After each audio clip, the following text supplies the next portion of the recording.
How has AWS impacted your operations? And in what ways has Zeb helped you navigate or optimize that impact?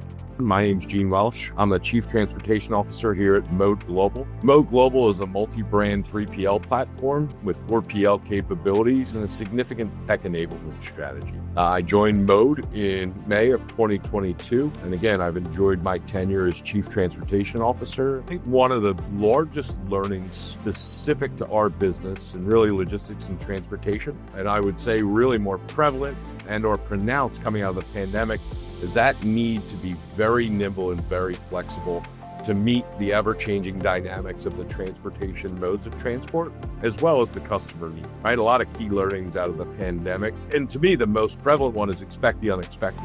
Having a nimble partner like Zeb from a tech-enabled perspective has been nothing short of impactful for our business and navigating a very volatile transportation market overall.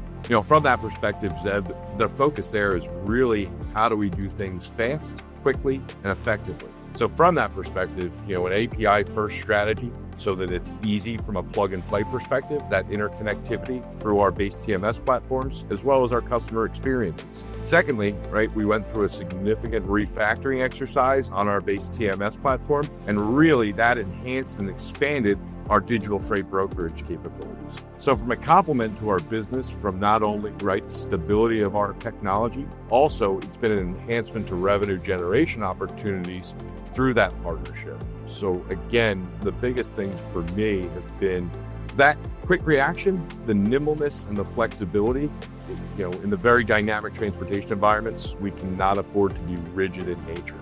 So from a tech-enabled perspective, as I kind of covered to start, it's been a great strategic partnership for us as far as navigating critical and significant challenges across every mode of transport, whether that be the over-the-road segment, our intermodal business, our international ocean and air, probably more prevalently on the LTL and parcel segments, where we really have significant digital integrations across those partners and those strategic relationships.